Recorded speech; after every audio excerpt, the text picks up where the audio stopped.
Hello and a very warm welcome to Broadcasting Scotland. I'm joined today by a very controversial figure, a man who's made 111,000 tweets and at one stage was seen as a one-man online presence for Labour and the No campaign. A very warm welcome to Duncan Hothersall. How are you doing? Pleasure to be here. Good to see you. You're a very controversial figure. All right, I just speak my mind, that's what Twitter's about, isn't it? Well, yeah, I mean, you can speak your mind. You became ubiquitous towards the end of the campaign, representing keeping the no end up on the Twitter sphere and almost the go-to person for both BBC and STV. Well, I think I did a thing with Andrew Tickell, Pete Warrior, towards the end of the campaign, and he said he had a call saying they were going to have a yes blogger and a no blogger, and he said, I knew it was going to be you. When I walked in, he said, I knew it was going to be you, because in fairness, there weren't that many people on the no side doing a lot of online work, and I honestly think that's because there were a lot of people on the no side on the doors and doing, what you might call more productive things than arguing on Twitter. Well, I mean, it can be a bit of an energy drain. Did you look after your dog? Was the dog neglected? He's all right. There were times when he probably should have got a few more treats, but... Duncan's got a 5-year-old chihuahua called Rocco, just in case you didn't know. So he did, he was okay? Yeah, I mean, the great thing is he's a really strong Labour supporter and a big no voter, so, he was behind me all the way. You can tell this because you're Dr. Doolittle, I suppose. And how about Rod, your partner? He tolerated this obsessiveness? Yeah, I mean, actually, he used to... For a long time, he wasn't involved in any of the online stuff, and he still doesn't get involved in Facebook or Twitter, but he started reading my Twitter feed, and occasionally, if somebody would send something, because there would occasionally the odd personal barb would be sent my way. That may be an astonishing thing. What, such as a toxic, cowardly excuse for a personality? You mean something like that? Things like that do get said, and occasionally Rod would sort of come through to where I was sitting and say, give him hell on that one. So he was in my corner, if not sort of online in my corner. So he was supportive to you. Absolutely. Now, you're a well-known Labour man, and it's 4 weeks since the result. What's your thoughts? Well, it's a funny time. I mean, it was, I think, a pretty strong result. It was a clear no vote. And it was always going to be the case that people who had been arguing for a yes, a lot of them will have been doing so for perhaps their whole lives. For a lot of them, it was the culmination of an ambition that they'd held for decades. And so to get a no vote was always going to be a challenge for those people. And I think we've seen reverberations of that disappointment in different ways. I hope we're seeing it dissipating a little bit now. I don't think we're seeing enough leadership to guide people who might be disappointed into being more fruitful than... Let's examine the reverberations. Well, I mean, let's talk vote rigging for a start. And I don't think any serious person believes that the vote was rigged. That's why you're controversial, right? There's a sweeping judgment. For anybody that's offered a contrary opinion, you're not a serious person. I mean, that's how you make things incendiary, Duncan. But it's a ludicrous claim. Right, go on, stay with that. Well, there were observers from both sides, every registered campaign group, and there were more registered yes campaign groups than no campaign groups. So all of those registered groups, plus all the political parties, observed the count, observed the polling places, and observed the opening of the postal ballots. And these things there were no complaints by any of those observing parties. I'm not sure that's the case just now. I mean, there are some investigations. I think Ruth has spoken with the police in terms of the claims made on the telly on the night of the vote. The question about whether people were sampling postal ballots before they were being counted. Yes. That's not vote rigging. No, but I think. I mean, that would be a question of electoral law, and certainly the police need to investigate whether electoral law was broken there. Sure. But that doesn't. There was no implication of vote rigging there. But when you talk about reverberations in the vote rigging, if there are genuine concerns, they will be brought and investigated, and I think that's what's being That's what's happening just now. Yeah, but you're trying to conflate two things, and they are very different. What Ruth is being investigated for, and I don't think there's going to be any finding of any illegality, but we have to wait and see. I think other people who spoke about postal ballots are also being interviewed by police. But that is a separate issue to the question of whether a vote was rigged. And I think the issue there is if we pretend that they're the same thing, then we can kind of spin it as if, yeah, we should be. Well, let's look upon it as irregularities. Any irregularities are being investigated. Some of those may involve X and some of them may involve Y. Right. But that process is afoot just now. If you look at how that is being spun, if you look at, for example, Saturday's event in Freedom Square, and I'm speaking in very scathing tones because I found it extraordinary that should be happening, but even more extraordinary that somebody like Naomi... Extraordinary that what should be happening? That Tommy Sheridan should be given that sort of platform by that many people, should be given that sort of adulation by that many people. The man is... He should be being absolutely turned away by any genuine yes supporter or no supporter. The man is toxic. Quite dogmatic when you say about serious people and any... Yeah. What was that? Yes, any genuine yes supporter? Yeah, I speak in dogmatic terms. I'm afraid it's one of my faults, but it's what I believe. I mean, Tommy Sheridan is a convicted perjurer, and has on record a set of really revolting behaviours. The idea that he should become a sort of a spokesperson for the disgruntled Yes campaign, people should be running a mile from that. And fortunately, sensible people are, but... I'm liking these terms, sensible, dogmatic, sensible and serious and genuine. But this comes back to my issue about leadership. Where is Nicola here? Why isn't Nicola standing up and saying, don't give that guy any... As you know, I'm speaking airtime. to Keith Brown and Stuart Hosey later on, and they're in contention for the SNP deputy leadership position.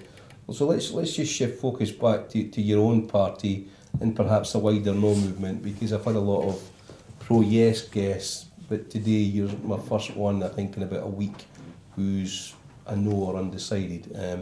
So if we turn attention back to the impact of the result in terms of the Labour Party in Scotland and in the UK.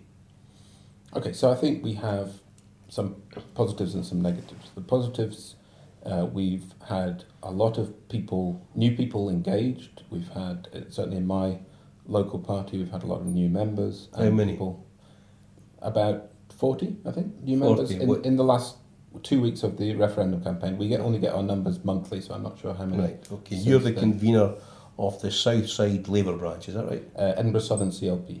Yeah, so that's Constituency Ian Murray's. Labour Party. That's Ian Murray's constituency.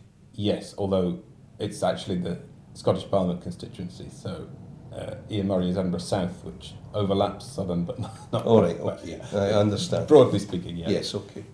So we've had re-engagement. We've also had members who perhaps haven't been wildly engaged in the past coming forward and being more active, being very motivated by our campaign. So there's a lot of positives around that, and a sort of groundswell, although clearly we don't get the coverage that 65,000 new members of the SNP would get, because it's a smaller scale. Yes. But we are seeing a re-engagement, which I think is very positive.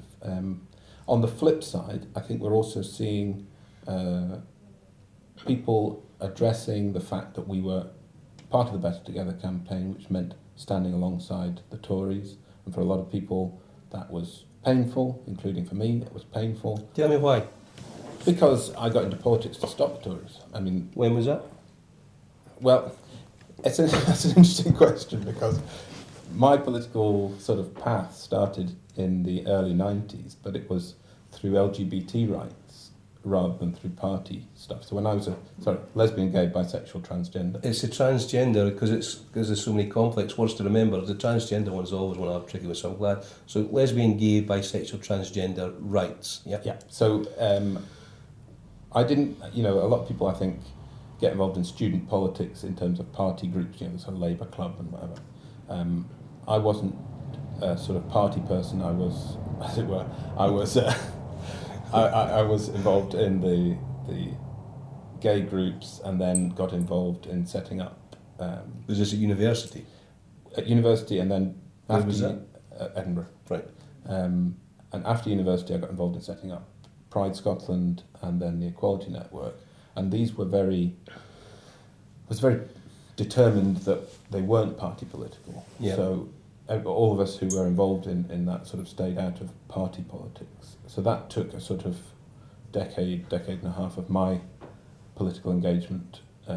Was there a tacit understanding that you just load the Tories? Was that just, did that just sit in the background? Well, the reality was we formed to, something like the Equality Network was formed to overturn some horrendous Tory legislation, and then we got engaged. What are you thinking here? You thinking Section 28? Well, actually, that was the second thing we did, or a subsequent thing. The first one was about amending sexual offences laws that were going to put gay men onto what they used to call the paedophile register, the sex offenders register, right, for consenting sex.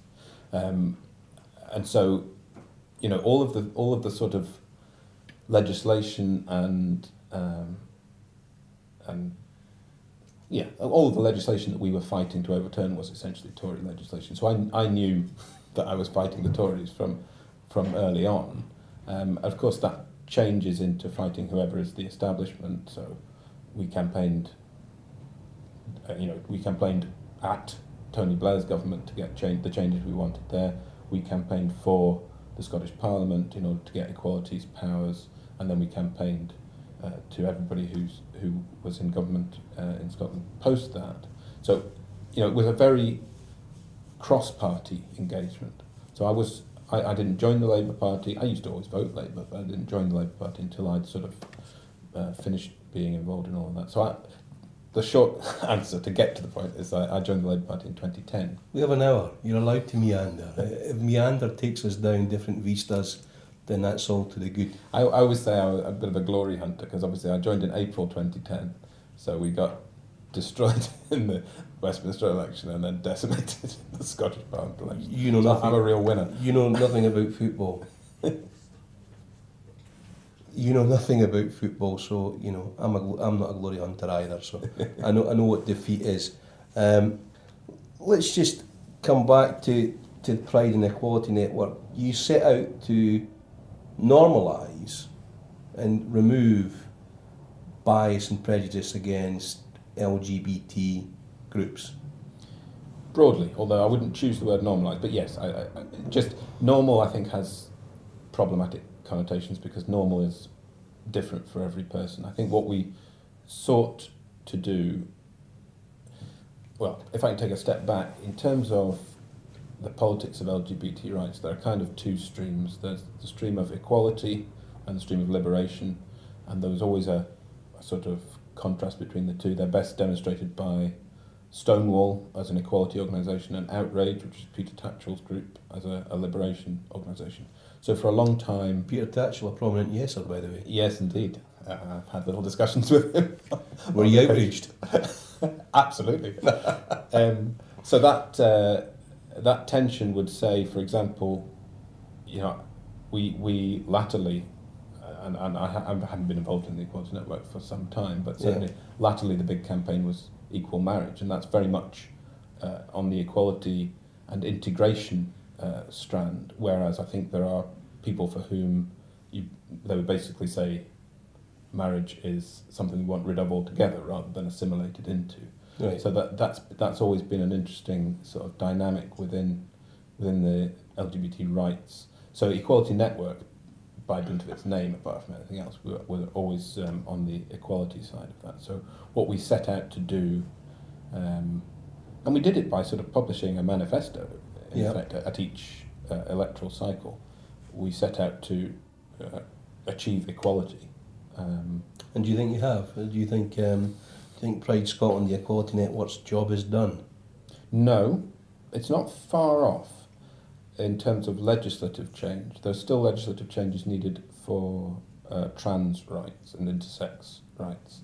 In terms of sexual orientation rights, as soon as the marriage law becomes usable, which is essentially Hogmanay, I think, then everything we had in that initial LGB manifesto is ticked off. I just thought Hogmanay. Are you doing anything on Hogmanay? Well, we got hitched 5 years ago, Right. Rod and I, and we already call each other husband, and we talk about having got married. I tell you one thing we're not doing is paying that amount of money again to get all the family together, because that was an expense. Where was it? Where was you? In Fife, because Rod's from Pitt and Weem, Oh, right. and so Very it nice. was in Anstruther. All right enough. You like going to the Snook to eat chips? I do. That was my opening gag in my groom's speech. Oh, I can understand that. Unfortunately, it does stay with us, though. That passion does stay with us. I'm afraid so. What about in future developments? One of the suggestions I had Professor Joe Goldblatt on here, and one of the things that he was talking about as a way forward was developing a constitution.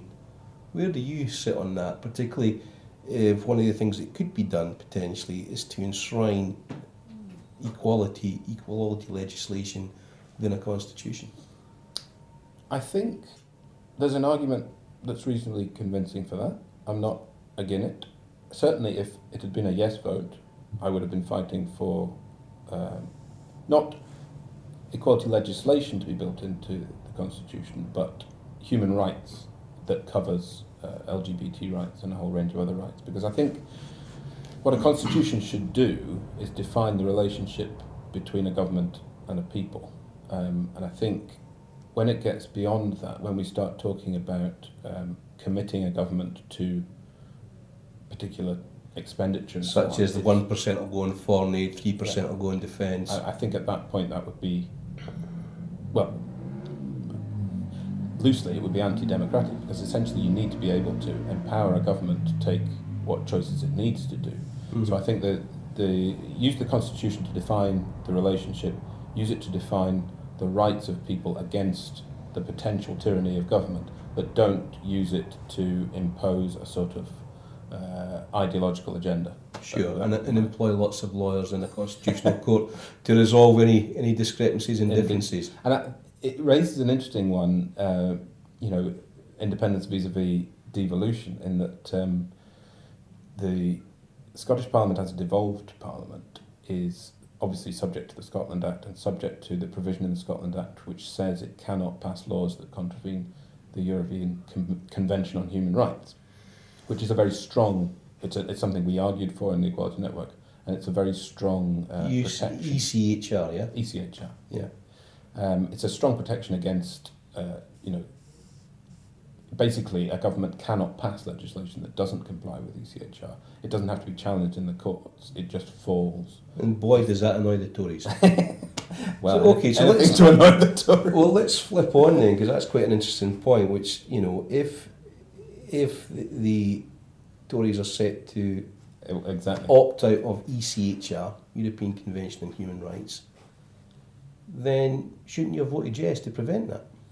Well, no, because, and let's get down to the very basic arguments of why I voted no.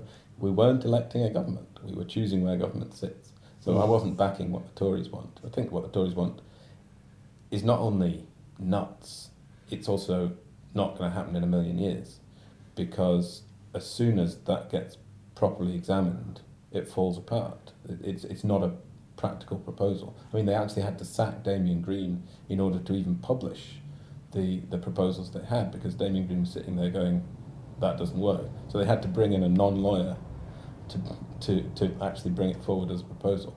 So I think it's a dead proposal. It does send a worrying message as to what their agenda is, however. And I think we have to, fight against that agenda. That's one of the reasons why I'll be, fighting for a Labour government in 2015, because I think we need to make sure that Tory agenda of anti-human rights is opposed across the UK. Well, it's again another incendiary comment that the Tories are anti-human rights. I'm not sure any Tories would particularly agree with that, but it's certainly a case to be made. Let's, as you've done, let's turn it to the 2015 election, which is about 200 days off. Yikes. Who organised this timetable? Well, it's kind of every time. It's kind of fixed, isn't it? the SNP, 65,000 new members. Nicholas taken over from Alex Salmond, and there's a contest between Angela Constance, Stuart Hosey and Keith Brown, who we'll be speaking to later. Do you think the Labour Party will win? I think it'll be up to the people to decide. No, you're not. We have an hour on this, so we have a little bit less than that now, but I will wear you down on this. Yes, that's a given. That's what democracy is. The people decide. We will win. I asked you who you think will win. Do you think Labour will win? Who I think will win. I think Labour has a very good chance of winning. I wouldn't put money on either side at this point. I'll be fighting. Either side being, in your conceptualisation, the Tories and Labour. That's the choice, I believe, for the UK. Right. There are several other choices. Well, certainly people could vote Green across the UK. Mm-hmm. They could vote Lib Dem across the UK, both of which strike me as pretty unlikely. They can't vote SNP across the UK because the SNP only stand in 59 constituencies. Because they see it as a Scottish frame on things, and you see it as a UK frame. But it's a UK election. UKIP can vote UKIP across the UK. That is true. That is true. So you're suggesting it'll be a close thing? I think the UKIP vote will split the Tories more than it splits Labour, but I think there is a risk because UKIP have this amazing capacity to sell themselves somehow, despite being in favour of NHS privatisation and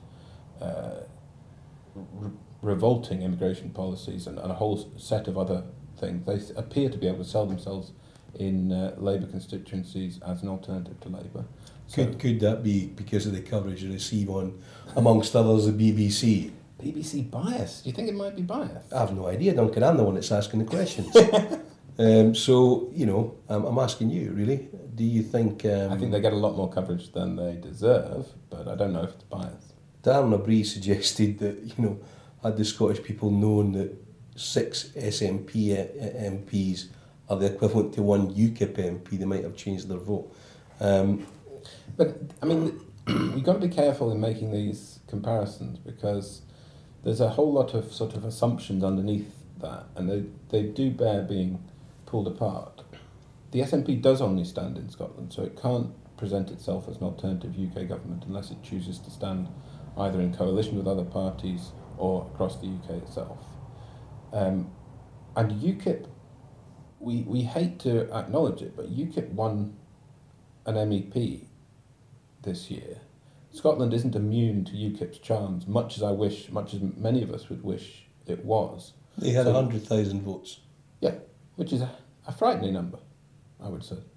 And it was Given enough. saturation coverage on the telly, it was enough to... 18 appearances on Question Time for Nigel Farage alone. I mean, he became almost more ubiquitous than you. Well, astonishing thought. But I don't actually think that the Scottish people vote on the basis of who's on telly.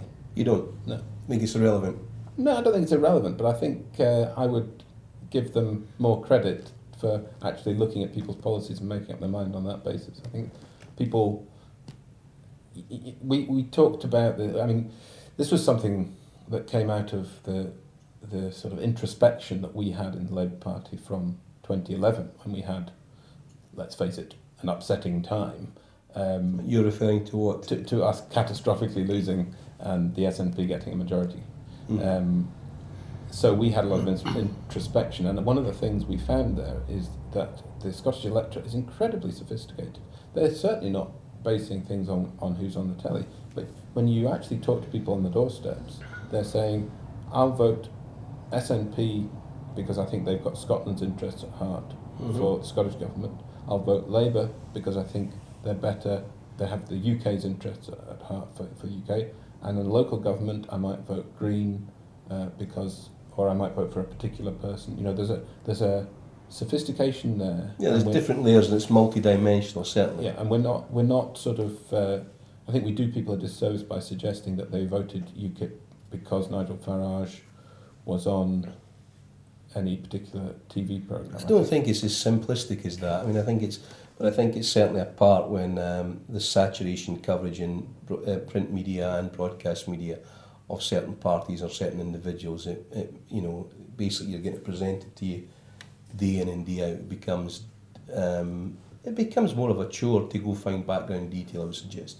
It's an interesting one, because this obviously, there's a reflection of the independence referendum campaign and complaints about media bias. Never said a word. You didn't, but I'm just picking up that there was a reflection of this in that.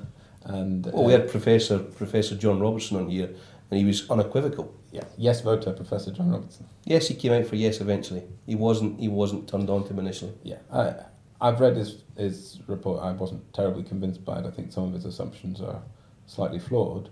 I think Blair. Oh, remind me. Jenkins, Blair McDougall. How quickly we forget these characters are on our TV constantly. Blair Jenkins stated unequivocally after the vote that he said the BBC wasn't biased, and I think he's right. I think the BBC operated according. Well, he's been on here. He's been sitting where you were sitting, and he said quite clearly that he thought Alex Salmon was demonised. By the BBC? No, I think he was generally demonised, is what he said. I'd have to check back in the interview. It is available on Broadcast Scotland, referendumtv.net. We plug in there. They're on it right now. But it is, well, they can't be on it and watching this at the same time, and this won't go out till later. So I think it's possible that whilst he didn't think, and I say the same with Professor Robertson, he didn't think the organisations were systemically biased, I think was the term. Bias existed nonetheless, in terms of just counts and whatever else. So there's a point you brought up in terms of the saturation coverage, and we were talking about UKIP. Yeah. So if we can go back to that in terms of Labour's potential fortunes in May 2015. You said after 2011 there was a period of introspection. Now this period of the referendum, a very, very, very long campaign. It wasn't it just? For all of us, but more for the activists like yourselves and Alan Bissett and other people. So, a lot of Labour people involved heavily in the Better Together campaign and seem to be funded in part, well in large part, by a lot of conservative businessmen. Now, as an activist since the 90s and a member since 2010, how did you reconcile that? It's uncomfortable. It's uncomfortable having to share a platform with people whose ideology is fundamentally different to your own. But I think that's what the referendum did on both sides. I think I can't imagine that Fergus Ewing shared many ideological points with radical independence, for example. There is a broad spectrum. Fergus is often put up as the right winger of the SNP as opposed to, I don't know, somebody like Dennis Canavan or Rick. Yeah. So, I think there's a rainbow on both sides of political views. The other thing is, I remember, from 99... Suppose, I mean, I could work with that analysis and work with that image, but maybe the darker colours reside in the Better Together side of that. I think it was a whole rainbow on both sides. That's what I was going for. Well, okay. Well, that's your point of view. There are a lot of trade unions, socialist societies who are very strongly no supporting. They tended to get sidelined by the Yes campaign, but they were there. GMB, very, very strong. How could you be sidelined by the Yes campaign? Well, the Yes campaign, especially online, did have a lot of the air in terms of putting across these views. Certainly for somebody like me, spending a lot of time online, I saw far more yes spin than I saw no spin. So when you say they had the air, what do you mean? Well, in terms of online...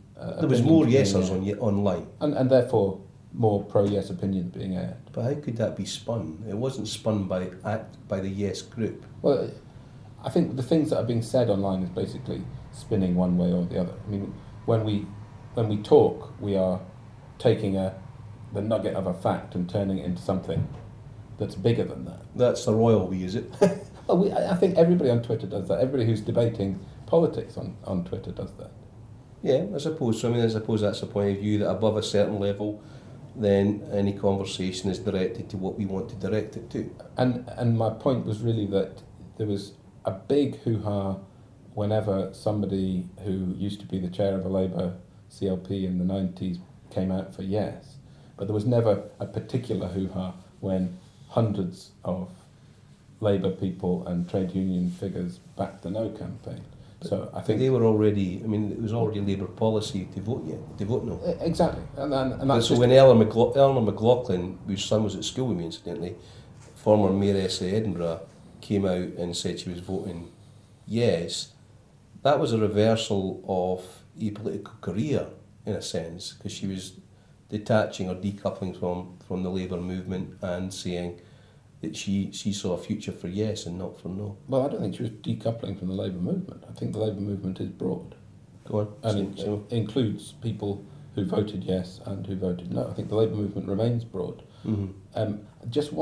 Just in terms of the question of,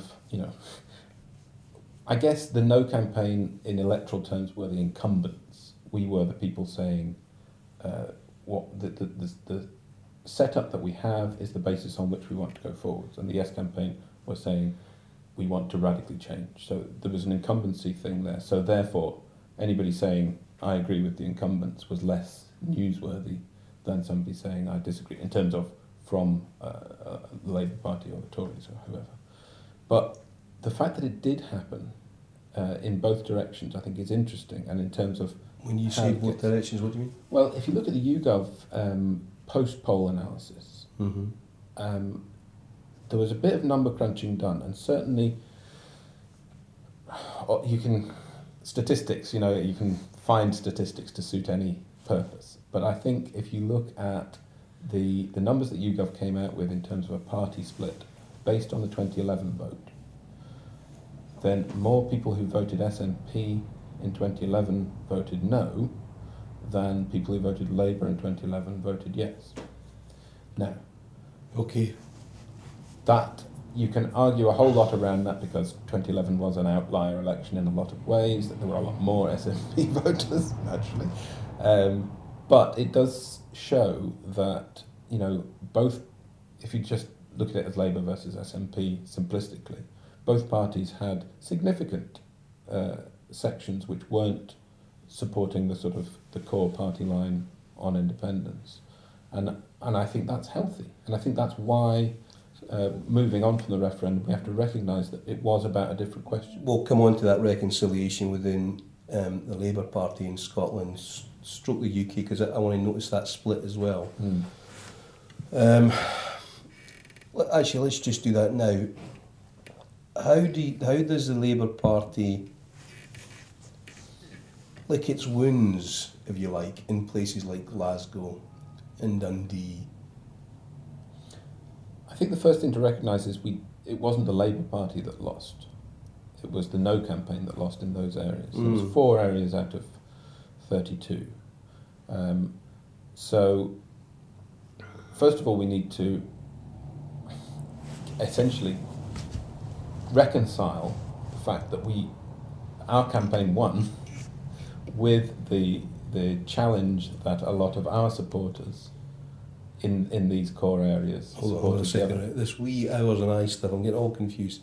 Our campaign won. When you say that, you mean the Better Together campaign? The Labour Party campaigned for a no vote, and that campaign won. Now, the Labour Party campaigned both as the Labour Party and as Better Together. And Gordon Brown campaigned as Gordon Brown. He did it fantastically as well. Love Gordon. You love Gordon, good. Because we will come on to Gordon shortly. He's actually one of the reasons why I joined the Labour Party. Right, okay. And so Labour, the core Labour campaign for no was successful across Scotland. So we have to have that as part of the mix. We have to recognise that there were areas that voted yes, and we have to look at what that actually looks like. Because actually there were a lot of Labour voters in the areas where yes won that voted no, and flip side... Be about 65% of 45 voted for yes, yeah. And on the flip side, in the areas where no won, there's still a sizable chunk of Labour yes voters. And what we really are talking about in great detail now and opening conversations about is how we engage with people who are... But you think they're retrievable? I don't think necessarily they went. I think we still have to tease that out. This is the hypothesis that people choose different parties for different elections. And the fact that the referendum really was a very different proposal. Now, there was success. I think where the Yes campaign had a lot of success was in positing it as how to get rid of the Tories. Mm-hmm. And it's undoubtable that there's a proportion of the Yes vote which was a vote to get rid of the Tories. I don't think that's gone away. That's what I think what the majority of the 65,000 and the doubling or the trebling of Greens and the SSP would be about as well. I think you're probably right. And I think that's where Labour has to obviously deal with the fact that we have just shared a platform with the Tories and now are absolutely their main opposition across the UK. That's an interesting point. Tricky. An interesting point, because at the UK level, the Liberals are beginning to try and create some clear water between themselves and the internal opposition. The Conservatives. That was a phrase that was used. The internal opposition. Now that's a hard trick to manage. Now, in people's eyes up here in certain areas, the Liberal Democrats are damned because of that fraternity. That if you share a bed with the Tories, that's you a goner electorally. Do you think the same fate could befall the Labour Party? I certainly wouldn't say it wasn't a risk. I think... Hold on. Yeah, no. Your use of language is beginning to befuddle me a bit. That was so circumlocutive. I agree it is a risk. You agree it's a risk? Yeah. See, a direct statement from Duncan, excellent stuff. So Duncan agrees it's a risk that because official Labour was part of the Better Together campaign, that they run the risk of being seen as having been funded and sided with the Tories. And that is... Why is that so toxic here? Well, people define themselves often about what they're against rather than what they're for, and I think that plays into that. A lot of Scottish politics is against the Tories because of the history of what the Tories have done. So I think that plays into that. Labour and the SNP have often competed as to who was more against the Tories, and obviously they just scored a win on that because we were standing next to the Tories. So you were in the same team as them, so you were therefore in opposition against those that were against the Tories. And that is the argument that can be made. The flip side of that argument... I just made it, I think. You did. Well done. Thank you. The flip side of that argument is, I remember, 99, new politics for Scotland. The Scottish Parliament was going to usher in, with proportional representation, was going to usher in an era of consensus politics, and what people wanted, so we were reliably informed, was parties to work together where they agree. And I think we've seen that across local government as well. I mean, Labour's here in Edinburgh. Labour is in coalition with the SNP running the city, and quite successfully so, because the core policy that divides Labour and the SNP is not relevant to local government. You actually said that in the last show you were on with Referendum TV. I think it was with Tony Giuliano that you more or less said, look, apart from the referendum issue, broadly we're in agreement across a lot of policies. We'll come on to the parochial matters of Edinburgh in a second, because you love the trams and you hate the second crossing. Now, given you're right, yeah, sorry. Yeah, and given that Transport Minister Keith Brown is coming on later on, I want to tease that out a little bit. But I want to just finish a little bit, do a wee bit more on the detoxification process that's afoot for the Liberal Democrats, and a parallel one that's afoot for you guys in Labour in Scotland, in terms of making clear distinction between you and the Conservative Party again. Yeah, I mean, I think that is a key priority in the run-up to the election. How is it done? The advantage is that we already have a whole range of policies which are clearly opposed to what the Tories are doing. I mean, across a whole range of things, we are very clearly setting out a different agenda. Things like the mansion tax, things like the jobs guarantee. That will only apply to London and the South East area, though. And that will effectively redistribute wealth. So, I mean, that's exactly what it should be doing. So you support John Swinney's change in the taxation up here in terms of property? I think broadly he's in the right direction. I mean, I support any progressive tax. I support any move to make tax more progressive. I've got a lot of time for John Swinney. I think he's... I've not met anybody who doesn't have a lot of time for John Swinney, has to be said. Yeah, he's a good guy. He sometimes says things more honestly in private than he does in public, but then he's a politician, so he has to live with that. I think the one thing which I would disagree with, and I think where we can find a weird sort of consensus across politics that doesn't get reflected in policy, and that is around the council tax freeze. Now, I've been saying for a long time, a lot of people in Labour have been saying for a long time, that it's not a sustainable position to be in.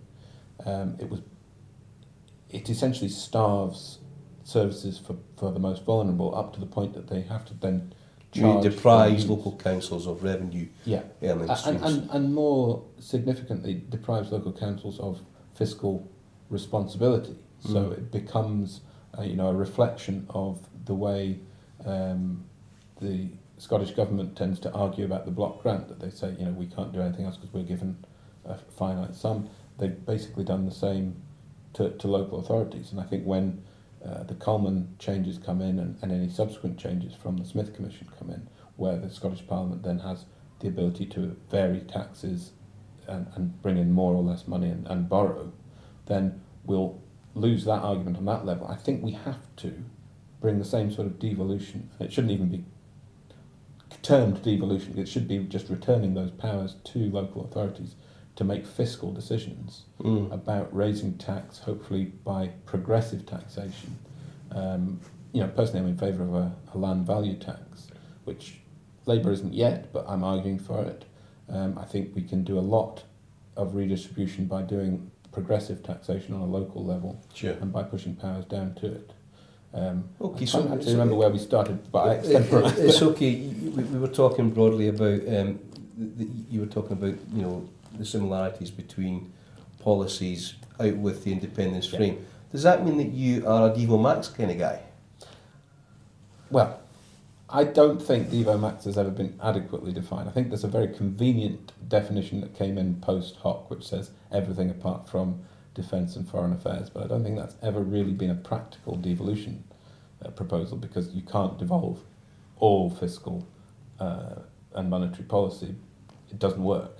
You have to have fiscal crossovers in a single economy for the economy to function. I think Mark Carney set that out very clearly. He did. I watched that yesterday with Stuart Hosey's an interview. Yeah, he made that quite clear. Talking about it. So you've got to define Devo Max before anybody can say whether it's a good idea or not. I'm in favour of income taxes being devolved.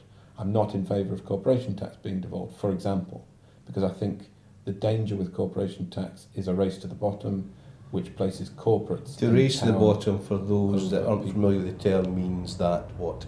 It means essentially that, if I can give an example, a large corporate like Google or Amazon will search around Europe to find the best corporation tax. Ireland will do a deal there.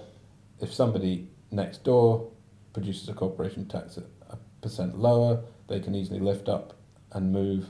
And what it doesn't do is act in the interests of working people who actually want job stability, who need a consistent take from the corporate entities that operate in our country. I think we've already seen a lot of sort of, how do you put it? I mean, we pander to large corporate investors in order to get inward investment, which we see as critical to improving economy. But in some ways we go too far. We give Amazon, for example, in Dunfermline, Amazon was given £6 million worth of free office space and tax breaks, and they've started employing people on 0 hours contracts. Now that means that the payback to the taxpayer isn't working. We're not getting the loop back from the corporate world. And I think when you devolve corporate taxes like corporation tax, you run the risk of then Scotland essentially just being a competitor to people in, say, the northeast of England, and it's the people that lose out because we have less tax to spend on public services and the jobs are more fragile. So that's my long-winded answer to why. No, it's an answer, and it's good. It's good to hear it, but it still implies I mean, I think James Aitken, who's written a lot for Reform Scotland on this and other fiscal matters, reckons there's 25 taxes, and we currently, in Holyrood, have power over 4 of them. And yet we have power over 60% of spending. So there's an interesting. I think don't count the taxation so much as. But would you be looking for a revenue spending match? Yeah, I think that's reasonable. So, given that, then that would be 24 taxes start to fall into Holyrood's ambit. Well, again, as I say, you've got to judge the taxes by their take, and some of those taxes will be quite small. Mm-hmm. And also, let's look at what we want to use these powers for. What do we want power over income tax for? We have, obviously, a basic power over income tax now. Nobody's ever used it. Arguably, because of knock-on effects, make it less usable. But certainly the Coleman reforms which come in next year means that we have we would have, even without any further devolution. We move from 4 to 6 taxes. And we have the opportunity to vary, for example, income tax. Now, is anybody proposing to do it? And if so, what are they proposing to spend the money on? Right, yeah, that's a very valid question. But in terms of what you want from the Smith Commission, as a Labour activist in the field with blogs frequently, tweets even more frequently, what would you want?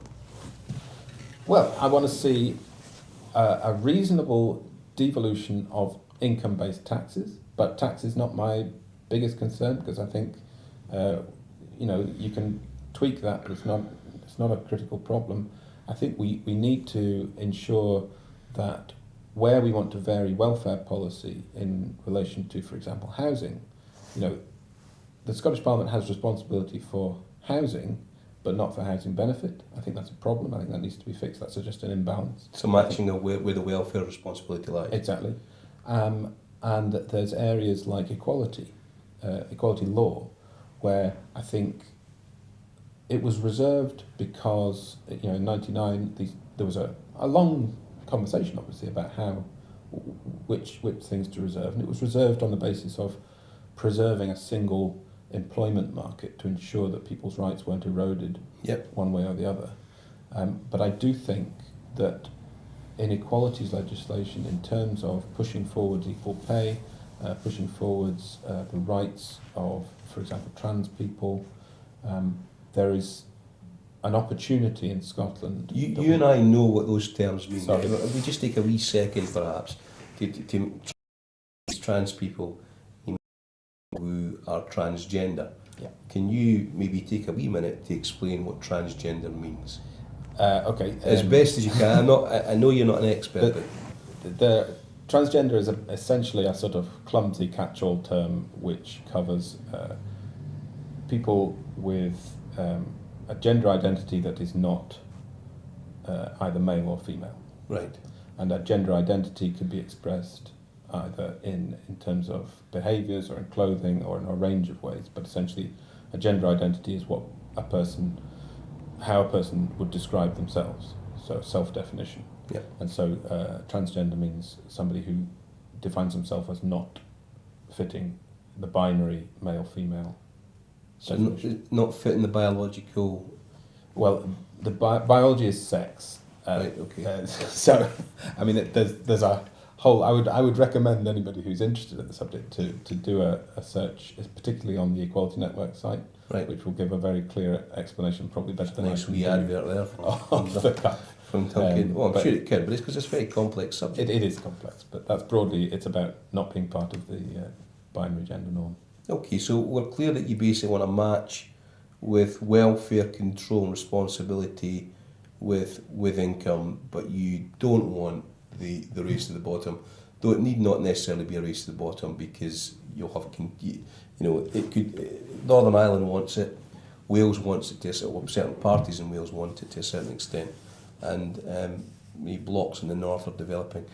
This is a fairly significant election, more so than most I would say that's coming up, in terms of UKIP, the surge in support for the SNP, if the polls are to be believed, it would lead them to 45% of voting intentions for SNP in Scotland at the moment. so which would potentially lead to 26 MPs. So the role for deputy leadership is quite a significant one. And if Labour can't hold the line on this one, then it's quite a bleak prognosis for them on a UK level, would you say? Would you agree with any of that or disagree? I certainly don't see a bleak prognosis on a UK level. I see fairly consistent polling which suggests that Labour across the UK is the leading option across the UK. What's it born at just now, about 36% or something? The gap is varying between about 3 and 6 points. Right. Clearly, what we're seeing there is a UKIP bite into a Tory vote. Mm-hmm. It's 18% in some cases, yeah. And a smaller UKIP bite into a Labour vote, and it's anybody's guess as to how that actually pans out when people are really in the ballot, in the polling station, because that often changes what a protest vote is necessarily about. But certainly don't see it as a bleak prospect. I see the sorts of policies, and really politics should be about what policies are being set out. I think the sorts of policies that Ed Miliband is setting out are what people want. I think people want to see greater redistribution of wealth. They want to see things like bankers' bonuses and mansion taxes applied, but not just as a sort of let's get the rich, as a way of rebalancing and giving people opportunities. So the jobs guarantee that comes on the back of that. I think that rhetoric is fine rhetoric, but as you were speaking there, what flipped up in the back of my mind was Ian Taylor and Vital funding Better Together. As a large Tory donor, and you're talking about redistributive taxes, which I think broadly is consensual in Scotland, but in people's mind, in terms of Better Together, it stands as a contradiction. Sitting with them for no, and then Labour Party pronouncing about redistribution. Well, I think that demonstrates that we're talking about the Labour Party, not the Better Together campaign. We're not fighting the election as the Better Together campaign. And also, I wouldn't want to necessarily do tit for tat, but essentially, you've got on the yes side, you had Brian Souter, who is an absolutely unreconstructed capitalist who made his millions by putting other companies out of business, and also, as we know, spent some of his millions trying to promote homophobia and during the Scrap the Section campaign. Again, your language here. He was involved in trying to preserve the campaign. I'm happy with my language. He promoted homophobia during the Scrap the Section. You're quite clear on that. And Duncan said that. He can take me up on it if he wants to. But was that an invitation to dinner? No, I wouldn't like to dine with Brian. I'm smiling, but actually he was the source of a great deal of pain and anguish among LGBT people. The things that happened during that campaign were awful, and he was responsible for them. But the broader point I was making there was you get in a capitalist society, you get capitalists with a lot of money involved in political processes, and I think we saw that on both sides.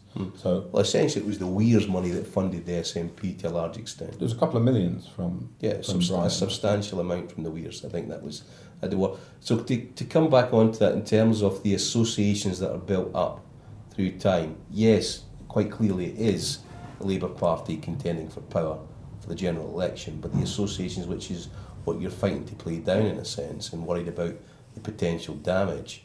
That's in part the issue. Yeah, and I think the jury's out as to how the public see that, because I do think people recognise that the referendum campaign was not an election. I think most people do. I think it was a cunning and probably smart strategy by the Yes campaign to try and make some of the arguments electoral arguments. And I think that's why we've got to reinforce the message that we weren't voting for a Tory government, we were voting to retain the UK and then elect a Labour government. I understand. And we wait to see what the Scottish people think. Sure, and we'll wait to see what the British people think in that frame come the general election. Yeah. Let's stay with that frame for a wee second, because that's where the action is going to be, electorally speaking, in the next wee while. You've got, as they're referred to, the three amigos who visited Scotland in some quarters otherwise known as the leader of the country, David Cameron, and the leader of the opposition, Ed Miliband, and That other guy. the other guy. Yeah. Is Ed Miliband a leader? Yeah, absolutely. And he gets the sort of stick that he gets for being a sort of... He's not a PR guy. And to me, and this may just play into your thoughts here, but to me he's very like Gordon Brown. It would play into my thoughts that Ed Miliband is like Gordon Brown. Well, just because I think where you were going there was that his personal presentation makes him less electable. Uh-huh. And I think there's a presentation argument about UK politics. We actually have a Prime Minister who was trained as a PR guy. That was his job for Carlton TV. He used to do PR. So obviously he's good. After he was a SPAD. Okay, so he is a PR guy. He's good at presenting on the telly. That should, of course, be part of a politician's repertoire. Mm-hmm. But I think what makes Ed electable and a good guy is the same thing that made Gordon electable and a good guy, albeit that in the prime ministerial post he didn't get re-elected.